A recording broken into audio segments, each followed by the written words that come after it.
नमस्कार, न्यूज 24 के खास कार्यक्रम आमने सामने में आपका स्वागत है। आज मेरे साथ हैं समाजवादी पार्टी के अध्यक्ष और पूर्व मुख्यमंत्री अखिलेश यादव जी। आपका बहुत बहुत स्वागत है। आपसे मैंने 3-4 महीने पहले बात की थी। उस समय आप अपनी रैलीज को शुरू कर रहे थे, बहुत भीड़ देखा कि आपकी रैलियों में खूब भीड़ भी होने लगी। तो अखिलेश जी ये बताइए कि चुनाव आयोग ने वर्चुअल रैली, डिजिटल प्रचार कर दिया है, इससे मन बेचैन है या सुकून में है आप? मैं सबसे पहले जनता का धन्यवाद दूंगा और साथ ही साथ आपका भी धन्यवाद दूंगा कि आज मुझे मौका मिला आपके चैनल पे बात करने का। जनता का इसलिए कि जो जन समर्थन दिखाई दिया विजय रथ यात्रा के माध्यम से और जिस तरीके से जनता ने रथ के साथ सहयोग और समर्थन किया, उससे पूरी तरीके से मैं ये कह सकता हूं कि आने वाले समय में जब मतदान होगा तो उत्तर प्रदेश से भारतीय जनता पार्टी का सफाया होगा। और ये जन समर्थन इसलिए भी आया है कि 4.5 साल से ये डबल इंजन की सरकार ने जो झूठे वादे किए थे, जो बड़े बड़े सपने दिखाए गए थे, इनका हर वादा जुमला निकला, इनका विज्ञापन झूठा है। आज किसान की आय दोगुनी नहीं हुई। सबसे बड़ा वादा किया था कि किसान की आय दोगुनी होगी।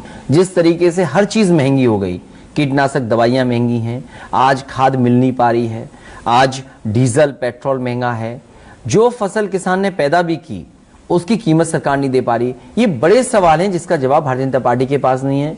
और केंद्र और उत्तर प्रदेश की सरकार ने नौजवानों को भी बड़े बड़े सपने दिखाए, कहा कि सरकार उनकी बनेगी तो रोजगार और नौकरी मिलेगी। मुझे याद है जब इन्वेस्टमेंट मीट उत्तर प्रदेश में हुई और इन्वेस्टमेंट मीट के बाद डिफेंस का एक बहुत बड़ा आयोजन हुआ और ये कहा गया लगातार कि इनके इन्वेस्टमेंट आ जाने की वजह से रोजगार और नौकरी के बड़े अवसर मिलेंगे।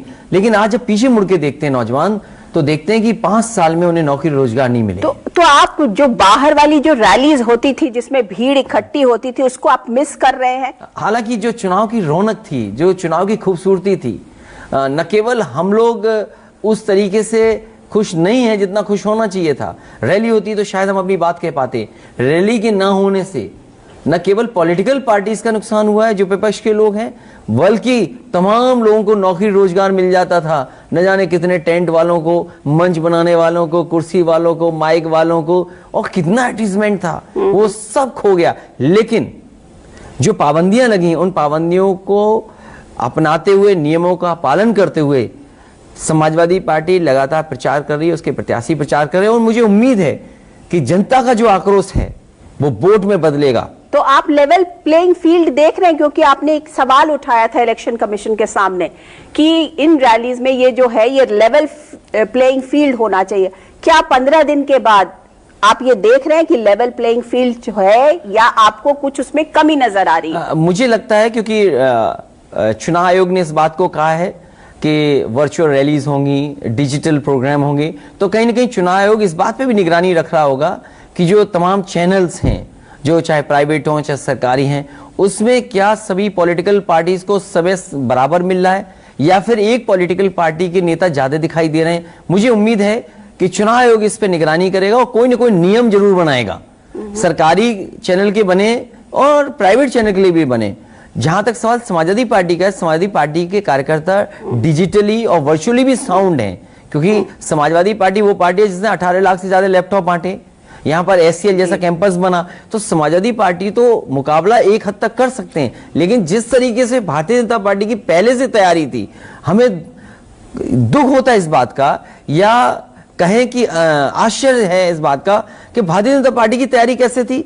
चुनाव आयोग ने तो बाद में फैसला लिया, लेकिन इनके यहाँ पहले से डिजिटल के लिए इंफ्रास्ट्रक्चर तैयार था। जी, वो तो देखिए हर पार्टी अपने लिए तैयारी करती है और अब भारतीय जनता पार्टी ने किया। मेरा सवाल आपसे ये है अखिलेश जी कि ये बताइए कि चुनाव जो है वो आमने सामने हो गया है, सपा वर्सेस बीजेपी। अब ये आपको कैसा लग रहा है? मतलब ये इसका डर है कि एकदम डायरेक्ट चुनाव हो गया है, जो लड़ाई है वो एकदम डायरेक्ट लड़ाई है? देखिए, जहां तक चुनाव का है, समाजवादी पार्टी तो ऐसी पॉलिटिकल पार्टी है, लेकिन जनता चुनाव लड़ रही है। और जनता इसलिए चुनाव लड़ रही है, कल ही की खबर आपने देखी होगी, डिप्टी CM को उत्तर प्रदेश की माताओं बहनों ने दौड़ा लिया, उनको हटना पड़ा कार्यक्रम से। इससे पहले इनके विधायक को एक मंच पे एक किसान ने कूटा, उससे पहले एक सांसद कूटे गए जनता से, और कई जगह इनके विधायक गांव में नहीं घुस पा रहे हैं। तो ये जो जनता का आक्रोश है और जनता में जो वादे किए थे वो पूरे नहीं हुए। ये किसी भी रास्ते से जाएंगे, इस बार जनता चुनाव लड़ रही है इनके खिलाफ। आप लोगों का एक नारा है कि कोई नहीं है टक्कर में, जीता है सब चक्कर में, कुछ इस तरीके का आपने नारा एक लगाया, आपके लोग लगाते हैं इस बार। तो वो नारा जो है उसमें लगता है कि तमाम लोगों को आपने जोड़ लिया अपने साथ, एक अपना बड़ा गठबंधन बना लिया। लेकिन आज ही देखा गया कि आपने एक गठबंधन बनाया, लेकिन मायावती जी अभी तक बीएसपी बड़ी क्वाइट थी, बहुत चुप थी, और सडनली जिन पश्चिमी उत्तर प्रदेश में उन्होंने काफी ऐसे लोगों को टिकट दे दिया जो कि आपके कभी टिकटार्थी थे, उन लोगों को तो उसका खामियाजा सपा को मिलेगा, भुगतना पड़ेगा। अक्सर ये होता है चुनाव से पहले बहुत सारे लोगों का इधर जाना और उधर जाना, लोगों को जोड़ना। समाजवादी पार्टी की कोशिश रही कि जो उत्तर प्रदेश के क्षेत्रीय दल हैं और जो लगातार अपने समाज में काम कर रहे हैं उनको जोड़ा जाए, और उसमें समाजवादी पार्टी को व्यापक रूप में समर्थन मिला। आज जो समाजवादी पार्टी से जुड़े लोग हैं, चाहे स्वामी प्रसाद मौर्य आए हों, चाहे पहले से संजय चौहान रहे हों, दारा सिंह चौहान मंत्री जी आए हों, सैनी एक मंत्री वो आए हों, या महान दल है, या आरएलडी जो जिस क्षेत्र में भी चुनाव होने जा रहा है, और भी जो समाजवादी पार्टी से जुड़े दल हैं इनका, और हमारे साथ अपना दल के है। आप बीएसपी के ऊपर अटैक नहीं कर रहे, क्या बात है? मैं ये कह रहा हूँ कि समाजवादी पार्टी की कोशिश रही इन दलों को लाए, वो तो ठीक है आपने लाया, लेकिन मुझे ये बताइए कि बीएसपी के ऊपर आजकल आप बहुत बोल नहीं रहे। बीएसपी क्योंकि अपने सिद्धांत से हट गई। बहुत सारे बहुजन समाज पार्टी के जो अंबेडकरवादी थे, बाबा साहब के सिद्धांतों पे चलने वाले, माननीय काशीराम जी को आगे बढ़ाने वाले लोग, वो तमाम समाजवादी पार्टी में इसलिए शामिल हो गए क्योंकि जिस भावना से पार्टी का गठन हुआ था, जिस भावना से बड़े पैमाने पे लोग जुड़े थे, आज वो देखते हैं कि बहुजन समाज पार्टी उस रास्ते में नहीं है। इसलिए तो बड़ी संख्या में बहुजन समाज पार्टी के लोग समाजवादी पार्टी में शामिल हुए हैं, और कोशिश की गई है कि इस चुनाव में समाजवादी लोग और अंबेडकरवादी लोग मिलकर के लोकतंत्र और बाबा साहब का दिया हुआ संविधान बचाएं। लेकिन उन्होंने जो टिकट बांटे बीएसपी ने, अभी जब आज ही की बात है, तो वो आपको हरवाने के लिए इस तरीके का टिकट दे रही है या बीजेपी को हरवाने के लिए? मैंने पिछली बार भी जो विधानसभा चुनाव देखा था जिसमें बहुजन समाज पार्टी ने, हालांकि वो उनका एक अपना तरीका है सिलेक्शन करने का, किस प्रत्याशी को टिकट देना है, लेकिन उनका भारतीय जनता पार्टी को हराना नहीं था लक्ष्य। उनका लक्ष्य ये था कि कैसे समाजवादी पार्टी ना सरकार बना ले। तो स्वाभाविक है, बहुजन समाज पार्टी के बारे में पूरे उत्तर प्रदेश के लोग जानते हैं, पॉलिटिकल सर्कल में लोग जानते हैं, प्रेस जानती है, जनता जानती है कि बहुजन समाज पार्टी सरकार नहीं बनाने जा रही है। वो इस कोशिश में है कि समाजवादी पार्टी कैसे रोकी जाए। लेकिन अखिलेश यादव के लिए प्रॉब्लम ऑफ प्लेंटी तो है ना आज की डेट में, क्योंकि आपके पास जो आपने भाई आपकी पार्टी बहुत बड़ी रही है उत्तर प्रदेश में, और आप हर जगह पे आपके लोग तैयार थे, बहुत सारे टिकटार्थी थे जो कि समाजवादी पार्टी के थे। अब आपने बाहर से लोगों को आप लेके आए हैं, आपको उनको टिकट देना पड़ रहा है, तो जिसे कहते हैं आपके जो अपने लोग थे वो कहीं ना कहीं तो नाराज होंगे ना। स्वाभाविक है, क्योंकि त्याग तो समाजवादी पार्टी को ही करना पड़ेगा, और मेरी कोशिश रही है कि ज्यादा से ज्यादा समाजवादी लोगों को शामिल करें। तो आप देख रहे होंगे कई लोग जो अगर हमारे प्रत्याशी अच्छे हैं तो सिंबल चाहे दूसरी दल का रहा हो उनको भी मौका मिला है चुनाव लड़ने का, लेकिन समाजवादी लोग जो हैं वो त्याग के लिए तैयार हैं और परिवर्तन के लिए तैयार हैं। इसलिए हमारी पार्टी में टिकट को लेकर के बहुत ज्यादा झगड़ा नहीं है। कह रहे हैं कि आजकल आप जब सिंबल बांट रहे हैं ना, इस तरीके की बात ही चल रही है, को टेबल के नीचे से आप दे रहे हैं, सही है क्या? नहीं, टेबल के नीचे नहीं दे रहे हैं, लेकिन सूची को हम लोग जाके निकले। अब भारतीय जनता पार्टी को इस पे भी परेशानी है कि समाजवादी पार्टी अपनी लिस्ट क्यों नहीं जारी कर रही है। अरे भारतीय जनता पार्टी, ये हमारी स्ट्रेटेजी है, अगर कोई शिकायत करनी की हम सूची क्यों नहीं देने, चुनाव आयोग को जाए शिकायत करें जाकर के। जो नियम है, जिस तरह का बनाया हुआ है, हमने व्यवस्था बनाई है कि जिन प्रत्याशियों को तय कर लिए टिकट उनको हम बी फॉर्म दे रहे हैं, ए फॉर्म दे रहे हैं उनको। लेकिन ये स्ट्रैटेजी आपको लगता है कि सही है? आपके यहाँ पर जो प्रेशर ग्रुप्स है उनको आप संभाल पाएंगे इस तरीके से, नीचे से टेबल के नीचे सिंबल दे करके? नहीं, लोग तो खड़े होंगे ही ना। देखिए, जो सिंबल मिलता है, और आजकल तो इतना डिजिटली सब लोग इक्विप्ड हैं कि जिस मोमेंट उन्हें टिकट मिलता है या ए या बी फॉर्म मिलता है वो तुरंत अपने व्हाट्सएप पे डाल लेते हैं या सोशल मीडिया पे डाल लेते हैं। तो ये बात कहना कि हम छिपा रहे हैं, कोई बात छिपा नहीं रहे, क्योंकि हम अभी सूची इकट्ठी जारी करेंगे, कई फेसेस की, इसलिए फर्स्ट 2 फेसेस की अभी डिक्लेयर की हैं सीट्स, तो उनको बी फॉर्म क्योंकि तैयारी करनी पड़ती है, तैयारी इसलिए भी करनी की बहुत सारी जानकारी उन्हें हासिल करनी है। दूसरा ये है कि कुछ चीजें आपको इलेक्शन कमीशन को 48 घंटे में बतानी है, तो अगर सूची जारी होती है तो सभी इकट्ठा पार्टी में इतना प्रेशर होगा, एक बी फॉर्म लाने के लिए वालों की सूची के वो लोग आएंगे, प्लस जिनकी टिकट कट जाएगी वो पार्टी काले में आ जाएंगे, तो पाबंदी जो लगी है, जो नियम बने हैं कोविड के, उनका भी उल्लंघन होगा। इसलिए कोविड का उल्लंघन ना हो, नियमों का पालन करें। आप पतली गली से निकल रहे हैं, बोलिए ना सही कि आप पतली गली से निकल रहे हैं, इससे चीजों को हैंडल कर लेंगे। क्योंकि फेसेस में चुनाव है तो फेसेस में ही हम दे सकते हैं फॉर्म्स, और इकट्ठे लोग आ जाएंगे तो कल को एफआईआर हो जाएगी हमारे ऊपर। अभी कुछ दिन पहले वैसी एफआईआर हुई थी, इसलिए नियमों का पालन करते हुए हम लोग फेसेस में और आराम से ए फॉर्म बी फॉर्म दे रहे हैं। अच्छा, एक बात बताइए कि बड़े गाजे बाजे के साथ इमरान मसूद आए थे, बेचारे आए और अब फंस गए। नहीं, इमरान उनको टिकट भी नहीं मिला, इतने सारे लोगों को भी लेके आए, एमएलए को भी लेके आए। नहीं, उनका इमरान जो पार्टी में आए हैं और उनके साथ जो लोग आए हैं उनका पूरा सम्मान होगा। मतलब एडजस्टमेंट्स के लिए आपने हाँ बिल्कुल, और जो क्योंकि पॉलिटिकल आदमी जो भी किसी पॉलिटिकल पार्टी में जाएगा तो स्वाभाविक है, क्योंकि उसका एक अपना कैरियर होता है, उसके साथ कुछ लोग जुड़े होते हैं, वो तभी शामिल होता है या तभी साथ देता है जब उसका भी सम्मान हो। तो मैं क्योंकि कई बार आए, मुलाकात हुई, तो जो समाजवादी पार्टी में आ रहे हैं उन सबको सम्मान देने का काम हम लोग करेंगे। अच्छा, ये बताइए, योगी आदित्यनाथ ये कहते हैं कि 80-20 का इलेक्शन है। अब 80-20 का इलेक्शन जो है उसको आज की डेट में अखिलेश यादव कैसे देख रहे हैं? वो तो बहुत क्लियर कट उन्होंने कह दिया कि भाई 80-20 का इलेक्शन है, 80 वर्सेस 20%। वो अब दोबारा इसलिए नहीं बोल रहे क्योंकि इलेक्शन कमीशन उन पे पाबंदी लगा देगा। अगर ये भाषा का इस्तेमाल होगा तो मुझे उम्मीद है कि इलेक्शन कमीशन जो देख रहे हैं वो ऐसे लोगों पर पाबंदी लगा देंगे। वो ठीक कह रहे हैं, 80-20 कहते हैं, कभी कहते हैं 3/4 बहुमत मिलेगा।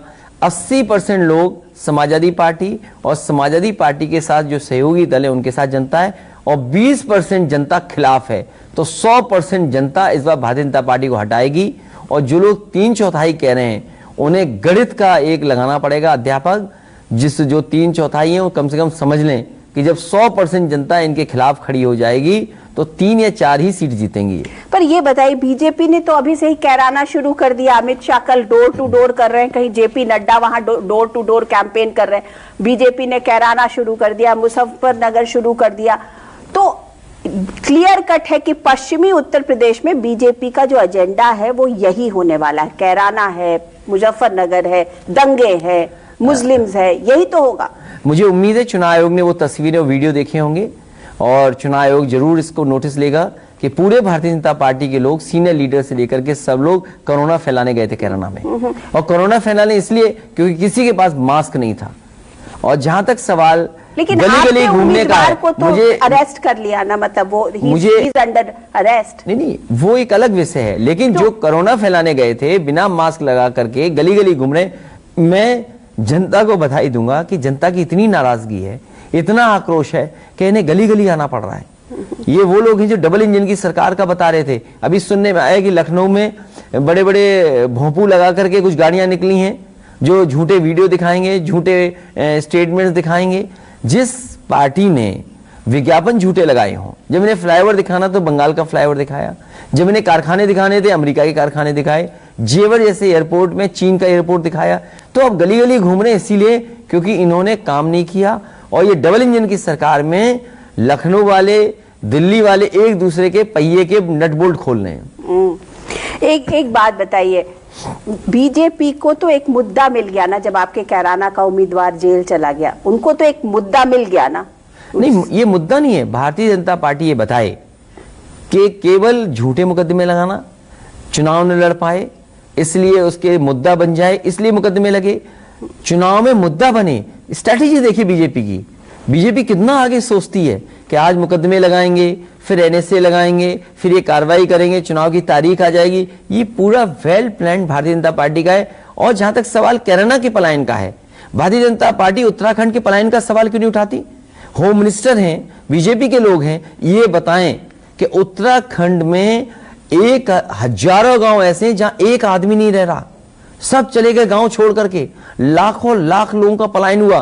क्या भारतीय जनता पार्टी उन गांवों में जाएगी? क्योंकि चुनाव वहां पर भी है। मुझे उम्मीद है, मैं इंतजार करूंगा कि उत्तराखंड के गांव से जो पलायन हुआ है, क्या भारतीय जनता पार्टी के होम मिनिस्टर, क्या भारतीय जनता पार्टी के सीनियर मिनिस्टर्स, क्या वहां के मुख्यमंत्री उन गांवों को भी देखने जाएंगे जिन गांवों से पलायन हुआ है बड़े पैमाने पर। अच्छा, अमित शाह जी अभी उन्होंने कहा कि उत्तर प्रदेश का जो इलेक्शन है वो भारत के भाग्य का इलेक्शन है। ठीक कह रहे हैं। जो अगर भारतीय जनता पार्टी ने कहा ये भारत के भाग्य का चुनाव है तो उन्होंने ठीक कहा। इस बार भारत की परिभाषा ये है कि जहां पर हिंदू, मुस्लिम, सिख, ईसाई सब मिलकर के रहते हैं, जो हमारी गंगा जमुनी तहजीब का चुनाव है, तो भारत का चुनाव अगर है तो गंगा जमुनी तहजीब को बचाने का भी चुनाव यही है।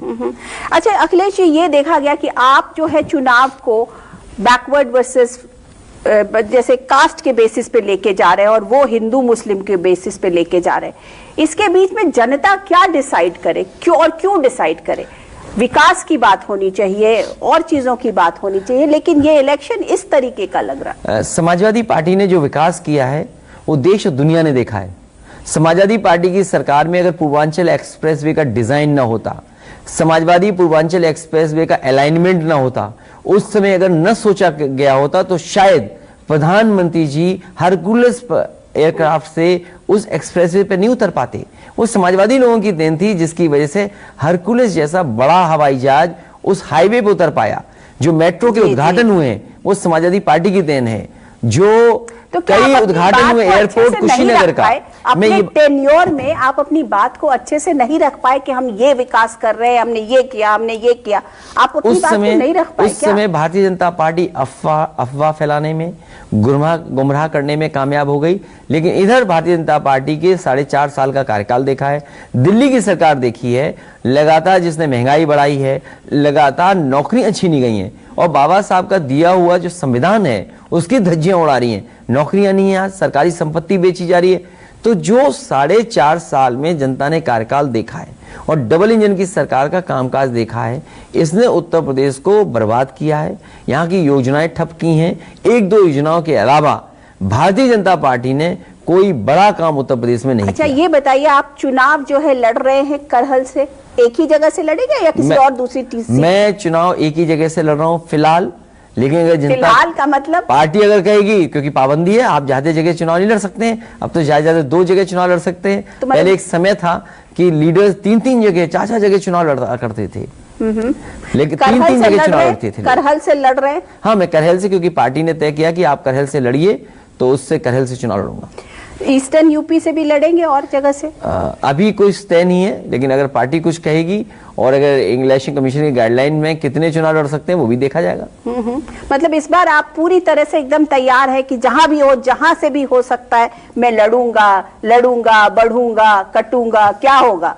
नहीं, मैंने तो तय किया है कि समाजवादी पार्टी की सरकार बने और जनता जो परिवर्तन चाहती है, क्योंकि जनता आज चाहती है कि एक्सप्रेसवेज बने, जनता चाहती है कि मेडिकल कॉलेज हो, मेडिकल फैसिलिटीज हो। कोरोना के समय पर जिस तरीके के लोगों के साथ जो व्यवहार किया सरकार ने, कोई कल्पना नहीं कर सकता ऐसा भी व्यवहार हुआ होगा। लॉकडाउन में मजदूरों के साथ व्यवहार क्या था, मजदूरों को छोड़ दिया इन्होंने, वो बेचारे पैदल पैदल अपने घर पहुंचे, कई लोगों की जान चली गई, सरकार ने कोई मदद नहीं की। दूसरा, जब कोरोना आया, जब सबसे ज्यादा अस्पताल की, दवाई की, ऑक्सीजन की जरूरत थी, लोग भटकते रहे, लोग अपने परिवार के लिए दवाई ऑक्सीजन मांगते रहे, ये सरकार नहीं दे पाई। ओवैसी तो ये कहते हैं कि काश अखिलेश यादव कोरोना के टाइम में बाहर निकले होते, वो तो दिखे ही नहीं। नहीं, ये लोग कुछ नहीं जानते हैं। सबसे ज्यादा लोगों की मदद जो हम लोग कर सकते थे समाजवादी पार्टी ने की, और जगह जगह जिसने भी मदद मांगी हम लोगों ने मदद की, हमारे कार्यकर्ताओं ने मदद की, नेताओं ने मदद की। लेकिन भारतीय जनता पार्टी की जिम्मेदारी थी, वो सरकार में थे, उनकी जो टीम 11, टीम 20 जो बैठी हुई थी, उसने कितना बड़ा धोखा दिया उत्तर प्रदेश की जनता को कि उत्तर प्रदेश की जनता को इलाज नहीं मिला, दवाई नहीं मिली, बिस्तर नहीं मिला, ऑक्सीजन नहीं मिला, दाह संस्कार के लिए लकड़ी नहीं मिली, मजबूरी में लाशें बह रही थी गंगा में। जी, अब एक बात बताइए कि ओवैसी को आप किस तरीके से देख रहे हैं? वो आकर के यहाँ आते हैं, खूब शिरकत करते हैं, बयानबाजी करते हैं, बोलते हैं। उनके बारे में कुछ नहीं कहना, क्योंकि वो लड़ाई में नहीं है और उत्तर प्रदेश की जनता बदलाव चाहती है, उनका दल बदलाव नहीं ला सकता। पर एक बात बताइए कि आपके परिवार में एक तरफ से आया राम हो रहा है, दूसरे तरफ से गया राम हो रहा है। एक तरफ आपने चाचा को आप लेके आए, वो जसवंत नगर से चुनाव लड़ रहे हैं शिवपाल जी, और दूसरी तरफ आपकी जो फैमिली की बहू है अपर्णा जी, वो चली गई और वो कह रही है मैं बीजेपी के राष्ट्रवाद से प्रभावित होकर बीजेपी गई हूँ। भारतीय जनता पार्टी को मैं धन्यवाद दूंगा कि वो हमारे परिवारवाद को खत्म कर रहे हैं। जो आरोप लगाते थे परिवारवाद, हमारे ही परिवार को लेके जा रहे हैं। कम से कम समाजवादी विचारधारा का विस्तार उनकी पार्टी में भी होगा। समाजवादियों का हमेशा ये नारा रहा कि लोकतंत्र बचे, संविधान बचे। हमें उम्मीद है कि परिवारवाद जहां खत्म होगा, वहीं समाजवादी लोग जो जा रहे हैं वो संविधान और लोकतंत्र को बचाने की भी लड़ाई भारतीय जनता पार्टी में लड़ेंगे। आपके एक और रिश्तेदार है, वो कह रहे हैं कि आपने पिताजी को, मुलायम सिंह जी को कैद कर रखा है। नेताजी का जितना सम्मान कर सकता हूं मैं कर रहा हूं, या समाजवादी पार्टी में जितने लोग हैं सब सम्मान करते हैं, लेकिन क्योंकि भारतीय जनता पार्टी की भाषा बोलनी है उन्हें, शायद भारतीय जनता पार्टी ने कुछ लाभ दिया होगा, और जो लाभ देने वाले लोग हैं और परिवार में लड़ाने वाले लोग हैं वो केवल भारतीय जनता पार्टी काम कर सकती है। परिवार में झगड़ा कराना, समाज में खाई पैदा करना, जो समाज में खाई पैदा करे समझ लो वो है भाजपाई। अच्छा, आपने चुनाव से पहले एक बड़ा वादा किया है पेंशन का। जब आप सरकार में थे तब तो आपने कुछ नहीं किया। दूसरी चीज, आप कह रहे हैं कि आप एक कॉर्पस फंड बनाएंगे। लोगों को यह विश्वास नहीं हो रहा है कि क्या अखिलेश यादव सच में इस बात को कर पाएंगे। अगर आपको करना ही है तो आपको ट्रेजरी से जोड़ना चाहिए उनके पेंशन को। आपने कॉर्पस फंड की बात करके बात को घुमा दी है। नहीं, क्योंकि कई मौकों पर मैं बैठा हूं और जो फाइनेंशियल एक्सपर्ट्स हैं उनसे राय ली, जो विभाग के रिटायर्ड अधिकारी हैं उनसे राय मशवरा किया, और जितने भी संगठन के लोग जो पुरानी पेंशन बहाली को लेकर के आंदोलन कर रहे थे, उसमें से उनके मुख्य नेताओं के साथ, और जो जानकार है फाइनेंशियल इंस्टीट्यूशंस के, और जो सरकार के रिटायर्ड अधिकारी वित्त विभाग में, उनके साथ लगातार कम से कम 6 महीने बैठक हुई है। और जब 6 महीने बैठक होने के बाद सभी पॉइंट्स पे जब मैं क्लियर हो गया, क्योंकि आज अगर मैं वादा कर रहा हूं और कल मुझे पेंशन देनी पड़ेगी तो आखिरकार ये होगा कैसे, इसलिए समाजवादी पार्टी और मैंने पूरी तैयारी के साथ और जो एक्सपर्ट्स हैं उनकी राय लेकर के ही कहा है, और समाजवादी पार्टी जो करती है, जो कहती है वो करके दिखाती है। तो आप ये बताइए कि अगर इस तरीके की बात में आप जब इतना ऐलान ही कर रहे हैं, तो अगर आप बोल दीजिए कि हाँ हम उसको खजाने से जोड़ देंगे, ट्रेजरी से जोड़ देंगे, तो बहुत ऐसे लोग हैं जो कि शायद आपके साथ, आपके ऊपर विश्वास कर ले, क्योंकि विश्वास एक बहुत बड़ी चीज है। आखिरकार वो देखिए, जो पैसा कॉर्पस फंड बनेगा वो आएगा कहां से, अंततः बजट से ही देना है।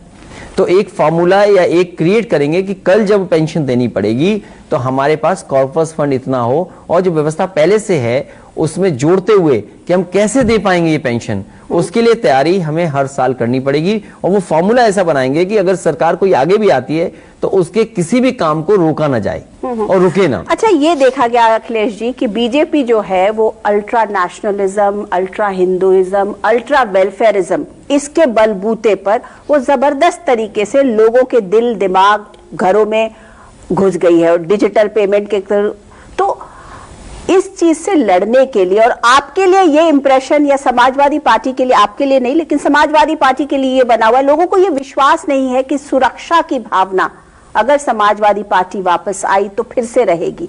जो लोग ये कहते हैं कि एसयूवी पर समाजवादी पार्टी के जो गुंडे चलते हैं वो फिर से शुरू हो जाएगा अगर समाजवादी पार्टी आई।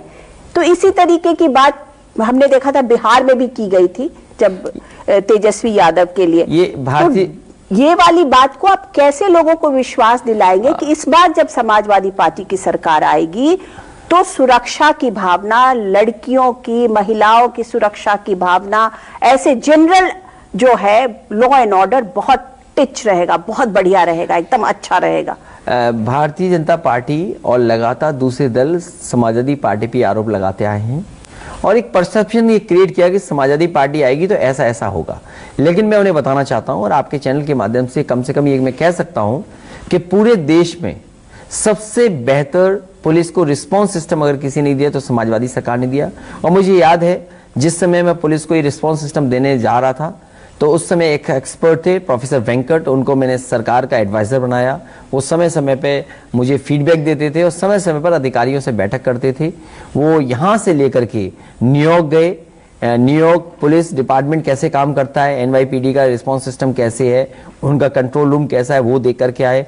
ह्यूस्टन में पुलिस कैसे काम करती है वो देख करके आए। उसके बाद सिंगापुर का जो कंट्रोल सिस्टम है वो देख करके आए। और उसके बाद हमने अपनी परिस्थितियों के हिसाब से कि हमारे थाने कैसे चलते हैं, पुलिस का बिहेवियर क्या है, पुलिस के एक्शन कैसे लेती है, उस सब को साथ जोड़ करके एक डायल 100 दिया जो आज one of the best response system है। दूसरा कि एक पुलिस हेडक्वार्टर बनाया कि पुलिस विभाग के लोग कहीं कोई कहीं बैठता था, कोई कहीं बैठता था, एक रूफ के अंदर सब पुलिस अधिकारी और कर्मचारी और विभाग आए, जिससे कि अगर हमें किसी की मदद करनी पड़े, लॉ एंड ऑर्डर में काम इफिशिएंसी बढ़े, उसके लिए किया। अखिलेश जी, मैं मानती हूँ, मैं आपको बीच में टोक रही हूँ कि आपने तकनीक दी, आपने टेक्नोलॉजी दी, आपने सिस्टम को किया, लेकिन जो आरोप तो यही है कि जो आपके नेता लोग थे, जो आपके नेता और वर्कर्स थे, वो पुलिस के ऊपर उनकी दबिश रहती थी। पुलिस को आपने ताकत नहीं दी कि वो उस गुंडागर्दी को उसको रोक सके। ये नई सपा है और इसीलिए मैंने कहा नई हवा है, नई सपा है। और जहां तक सवाल कानून व्यवस्था का है, लॉ एंड ऑर्डर का है, मैं भरोसा दिला सकता हूं कि जब इतने बेहतरीन काम सरकार में समाजवादियों ने किए हैं, चाहे 1090 दिया हो महिलाएं बेटियों की सुरक्षा के लिए, लॉ एंड ऑर्डर और कानून व्यवस्था पे सबसे ज्यादा ध्यान देंगे। अगर कोई भी कानून व्यवस्था से खिलवाड़ करेगा उसके खिलाफ कार्रवाई होगी। तो आप इस हमारे चैनल पर इस बात को कमिट करेंगे कि अगर आपके नेता, आपके एमएलएज, आपके कार्यकर्ता को आपने मतलब पुलिस पूरी छूट देंगे कि अगर उन्होंने कोई चीज गलत काम किया तो पुलिस को ये उनके ऊपर दबिश देने का अधिकार होगा? नहीं, कोई भी कानून को तोड़ेगा उसके खिलाफ कार्रवाई होगी जो कानून के अंदर है। और अगर पुलिस भी अन्याय करेगी तो पुलिस के लिए भी कानून वही है। तो कहीं ना कहीं आपको ये लगातार कोशिश करनी पड़ेगी कि पुलिस भी बेलगाम ना हो जाए। इसी लखनऊ में एप्पल में एक मल्टीनेशनल में काम करने वाले को गोली मार दी। गोरखपुर में एक व्यापारी कारोबार करने आया तो उसको गोली मार पीट करके मार दिया। हाथरस जैसा कांड हो गया, एक बेटी को परिवार चिल्लाता रहा, उसको आखिरी वक्त में कोई मौका नहीं दिया, दाह संस्कार कर दिया। तो जो आपको कानून व्यवस्था ठीक रखनी है, वहीं आपको यह भी ध्यान रखना है कि जिनके हाथ में कानून है वो भी कानून को इतना ना उल्लंघन करें कि जनता के ऊपर ठोक दें। तो इसलिए कहीं ना कहीं समाजवादी पार्टी में आपको भरोसा दिलाता हूं, कानून का राज होगा, कानून को कोई नहीं तोड़ेगा। चाहे कोई पॉलिटिकल पार्टी के लोग हों, चाहे कोई भी हो, अगर कानून को तोड़ोगा तो कानून के तहत उस पर कार्रवाई होगी। अच्छा, मैं अभी परसों प्रियंका गांधी का इंटरव्यू कर रही थी और प्रियंका गांधी ने कहा कि अगर ऐसा हुआ कि हमें उनको सपोर्ट करना पड़ा तो हम करेंगे। उन्होंने बड़ी क्लियर कट बोला कि हम अखिलेश जी को सपोर्ट करेंगे, हम समाजवादी पार्टी को सपोर्ट करेंगे क्योंकि हमें बीजेपी नहीं चाहिए। मैं उनका धन्यवाद देता हूं और धन्यवाद के साथ साथ मैं कहूंगा कि समाजवादी पार्टी को और समाजवादी पार्टी के गठबंधन के लोगों को जो सीटें मिलने जा रही हैं, शायद किसी के सहयोग की जरूरत नहीं पड़ेगी। आप इतने मतलब उससे कैसे कह सकते हैं? मैं इसलिए कह रहा हूं कि पहले चरण से ही जीत होना शुरू होने जा रही है। बीजेपी घबराई हुई है, बीजेपी के लोग गली गली घूम रहे हैं, विपक्ष के लोगों पे पाबंदी लगा रहे हैं, विपक्ष के लोग प्रचार न कर पाए और खुद बिना मास्क के प्रचार कर रहे हैं।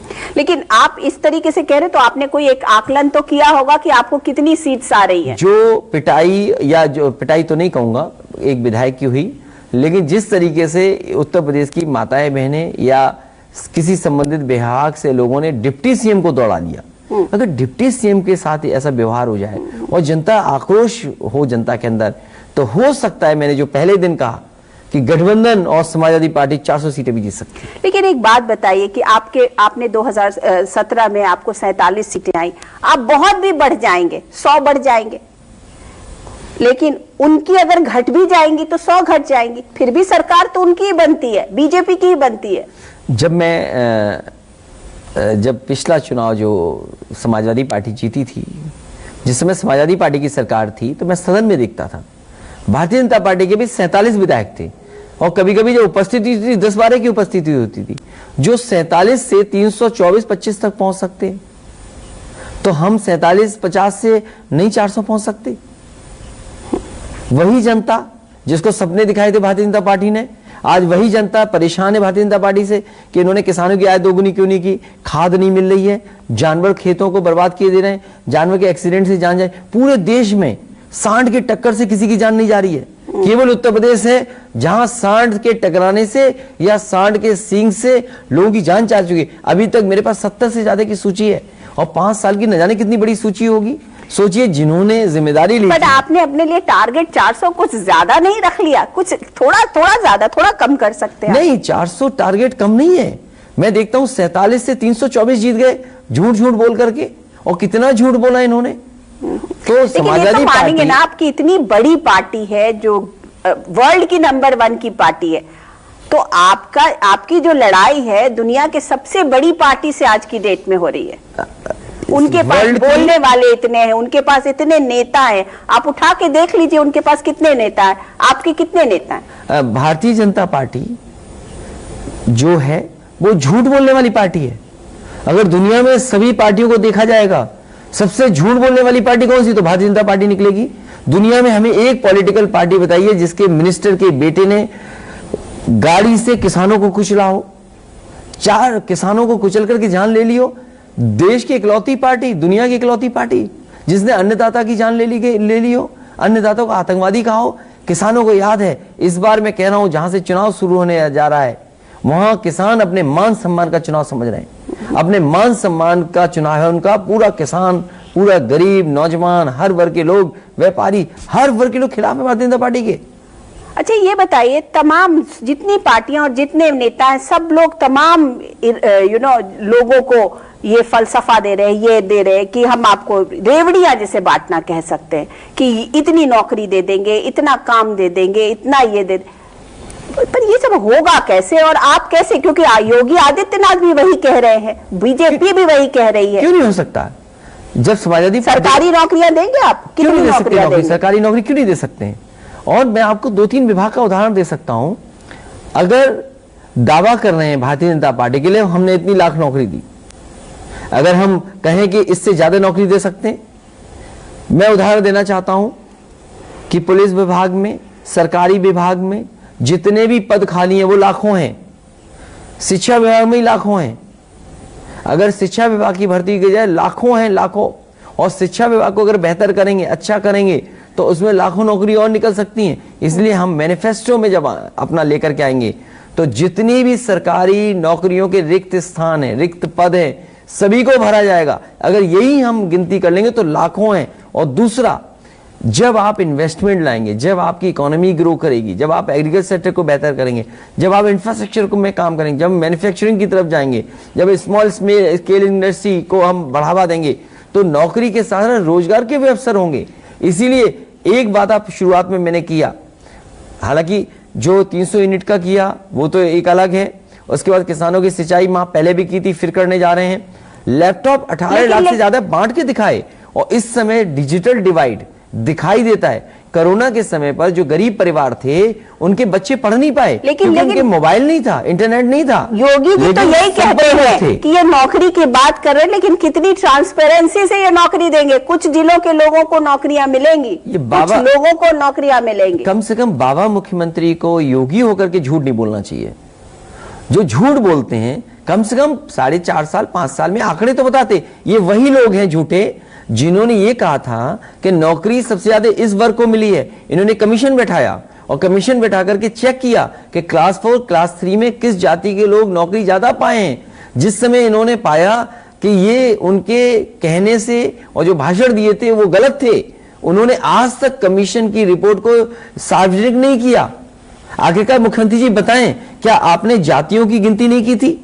मुख्यमंत्री जी ने जातियों की गिनती कराई थी कि क्लास 3 में, क्लास 4 में किस जाति के कितने कितने लोगों को नौकरी है। मैं मुख्यमंत्री जी से कहता हूं कि जो दूसरों पे जाति का आरोप लगाते हैं उन्होंने खुद गिनती कराई थी। वो गिनती कब जनता को बताएंगे कि क्या गिनती है? आप क्लास 2 की और क्लास 1 की गिनती करके कब बताएंगे? तो गोरखपुर में आप भी तो योगी जी के खिलाफ ब्राह्मणों को लेके आए हैं। नहीं, सवाल जात का नहीं है। अगर कोई मुझसे टिकट मांगेगा, वो परिवार वो है जिसके साथ धोखा हुआ, वो परिवार वो है जिसको बीजेपी ने अपमानित किया।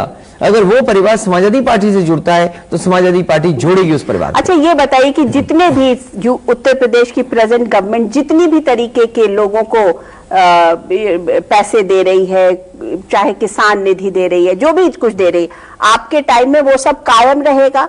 आप लोगों को विश्वास दिलाते हैं कि ये तो हम देते ही रहेंगे, कुछ और भी देंगे? नहीं, जो मैं तो कहूंगा, क्योंकि 2 योजनाएं जो केंद्र सरकार और कई योजनाएं केंद्र सरकार की होती हैं, क्योंकि स्टेट गवर्नमेंट में सेंट्रल फंडिंग होती है। मैं तो सेंट्रल से ये कहूंगा, और कई बार मैंने मांग की कि स्टेट गवर्नमेंट को और मदद करें। अगर ये राशन दे रहे हैं तो राशन केवल मार्च तक ना हो, राशन आगे तक हो। समाजवादी पार्टी की मांग होगी इससे ज्यादा पौष्टिक आहार गरीब को कैसे मिले, वो करेंगे। और जो राशन दे रहे हैं, कम से कम ये बताएं, अगर हर परिवार को एक नौकरी दे दी होती तो शायद आपको राशन नहीं देना पड़ता। लेकिन अगर आप राशन दे रहे हो तो मार्च तक नहीं रुके, समाजवादी सरकार आएगी, इससे बेहतर इंतजाम और व्यवस्था करने का काम करेंगे। जहां तक किसान सम्मान राशि है, इनसे बोलिए कि आप खाद क्यों नहीं दे पाए? महंगी खाद दी, खाद की जरूरत थी कि 500 रुपए की जरूरत थी? हाँ, अगर आप 500 रुपए सम्मान राशि दे रहे हैं तो उसे सस्ती खाद भी उपलब्ध करानी चाहिए थी। अच्छा, एक बात बताइए कि आपने ये डिसाइड किया कि समाजवादी पार्टी का कौन कैंडिडेट होगा योगी जी के सामने? बहुत जल्दी उस पर भी विचार कर लेंगे, क्योंकि कई लोगों ने टिकट मांगा था। समाजवादी पार्टी हर बार चुनाव लड़ती है और इस बार समाजवादी पार्टी बहुत जानकारी कर करके प्रत्याशी उतारेगी। नहीं, मतलब आपका प्रत्याशी क्या बहुत हैवी वेट होगा या क्या होगा? समाजवादी दे दीजिएगा। समाजवादी पार्टी का प्रत्याशी होगा। और सबसे अच्छी बात यह कि गोरखपुर की जनता इन्हें हराने जा रही है, क्योंकि गोरखपुर की जनता पूछेगी, हम मेट्रो पे चल नहीं पाए, बारिश में हुई तो हमें नाव में चलना पड़ा, महीनों हमें मोहल्ले में रहना पड़ा, कूड़ा है, ट्रैफिक जाम नहीं उठा पाए, बिजली की व्यवस्था नहीं ठीक कर पाए, और सड़कों पे जिस तरीके से जानवर घूम रहे हैं गोरखपुर में। गोरखपुर कम से कम चमक जाता शहर, मुख्यमंत्री का आखिरकार शहर था। उन्होंने जो शहर की दुर्दशा की है उसके लिए जनता को और गोरखपुर की जनता को जवाब देना पड़ेगा। और किसी मुख्यमंत्री ने इतना मुआवजा नहीं उठाया होगा, अपनी ही चीज को सरकार को दे दी और उसकी भी वाहवाही ले ली कि हमने सड़क चौड़ी करने दी। लेकिन बताएं मुख्यमंत्री जी मुआवजा कितना लिया है?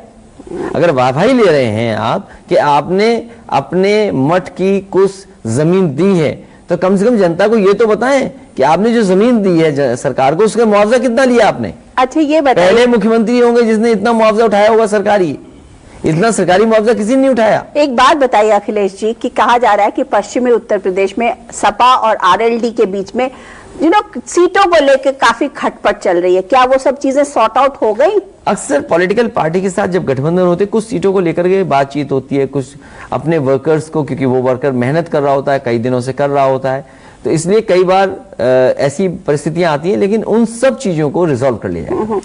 कांग्रेस ने पिंक मैनिफेस्टो लेके आए, यूथ मैनिफेस्टो लेके आई है कांग्रेस। महिलाओं के ऊपर बहुत ज्यादा ध्यान है प्रियंका गांधी का। सपा समाजवादी पार्टी कितनी महिलाओं को टिकट दे रही है? कांग्रेस ने जितनी भी महिलाओं को टिकट दी सबको हारने के लिए टिकट दी है। समाजवादी पार्टी जितनी भी महिलाओं को टिकट देगी जीतने वालों को टिकट देगी। और जहां तक मैनिफेस्टो की बात है, समाजवादी पार्टी ने हमेशा माताओं बहनों के लिए अलग से योजनाएं शामिल की हैं। आने वाले समय में मैनिफेस्टो में आप देखेंगे एक सेक्शन में, एक मैनिफेस्टो में, कि जहां पर महिलाओं के लिए अलग से चीजें होंगी। एक अल्टीमेटली आप मुझे यहाँ तो ये बता के जाइए ना कि अल्टीमेटली आपके दिमाग में कितनी सीट्स हैं, कि आपको कितनी सीट्स मिल रही है? जो किसान नाराज है खाद को लेकर के, उसकी पैदावार को कीमत नहीं मिल रही, नौजवान जिस तरह नाराज हैं, जिस तरीके से डिप्टी सीएम को अपमानित होना पड़ रहा है, जिस तरीके से इनके विधायकों के सामना आक्रोश का करना पड़, जनता के आक्रोश का करना पड़ रहा है, मुझे लगता है कि गठबंधन सब मिलकर के 400 के लगभग सीटें जीतेंगे। केशव मौर्य कह रहे हैं कि मैंने उनका एक इंटरव्यू किया था, तो उन्होंने कहा कि उन्होंने अपने जासूस आपकी पार्टी में फिट कर रखे हैं। वो अपने क्षेत्र में जासूस क्यों नहीं लगाए कि महिलाओं ने उन्हें पीट दिया होता, महिलाओं ने घेर लिया भी, तो कम से कम अपने क्षेत्र में तो ये रखें कि जनता जहां नाराज है वहां ना जाए। ऐसे जासूस अपने क्षेत्र में छोड़ें कि जहां जनता नाराज है वो खुद स्वयं ना जाए। और फिर ये थे क्या, एक स्टूल वाले थे मुख्यमंत्री, कहने को डिप्टी सीएम थे, लेकिन क्या किया काम उत्तर प्रदेश की? सब सड़कें बर्बाद कर दी। जो काम कभी समाजवादियों की सरकार में शुरू हुआ था वो तक पूरा नहीं कर पाए, और भूल जाइए सब कुछ। सबसे बड़ा एक्सप्रेसवे बना, इन्हें पूछा ही नहीं गया ये है कौन। मतलब आप उनको डेप्यूटी चीफ मिनिस्टर मानते ही नहीं, नहीं, हम तो मानते हैं, जनता मानती है, लेकिन मुख्यमंत्री का डिप्टी सीएम मानते हैं। उन्हें एक स्टूल देते हैं, उनके नाम की तख्ती लिख गई थी, तख्ती उखाड़ के फेंक दी, एक कुर्सी पे बैठ गए, आज तक दोबारा उस कुर्सी पे नहीं बैठ पाए, तो क्या है डिप्टी सीएम? और खुशी की बात तो यह कि डिप्टी सीएम ने लखनऊ के एक एलडीए के काम की जांच करने के लिए कहा कि मुख्यमंत्री ने क्यों भेज दिया। अगर डिप्टी सीएम किसी बेचने को लेकर के आरोप लगाए मुख्यमंत्री पर, तो क्या कल्पना कर सकते हो क्या सरकार चल रही होगी। तो आप क्या कहना चाह रहे हैं कि उन दोनों के बीच में योगी जी और केशव प्रसाद मौर्य के बीच में बहुत अच्छा रिश्ता नहीं? मैं जानता हूं कि जब कभी भी समाजवादी लोग कोई बात कहते हैं या मैं कहता हूं तो डिप्टी सीएम को आगे इसलिए करते हैं क्योंकि पिछड़े हैं, वो जानते ही नहीं है कि पिछड़े इसलिए दे रहे हैं, और उन्हें यह पता होना चाहिए पिछड़ों का सम्मान हुआ नहीं है। अगर उनकी भी इच्छा है समाजवादी पार्टी में आने के लिए तो उनके लिए भी एक सीट हम रखे हुए हैं, जब चाहे तब आ जाएंगे। थैंक यू अखिलेश जी, हमसे बात करने के लिए आपका बहुत बहुत शुक्रिया। Thank you so much. Thank you so much. तो ये थे आमने सामने में समाजवादी पार्टी के नेता और पूर्व मुख्यमंत्री अखिलेश यादव। मैं अनुराधा प्रसाद किसी और पर्सनालिटी के साथ आपसे फिर मिलती हूं, तब तक के लिए नमस्कार। चुनाव मतलब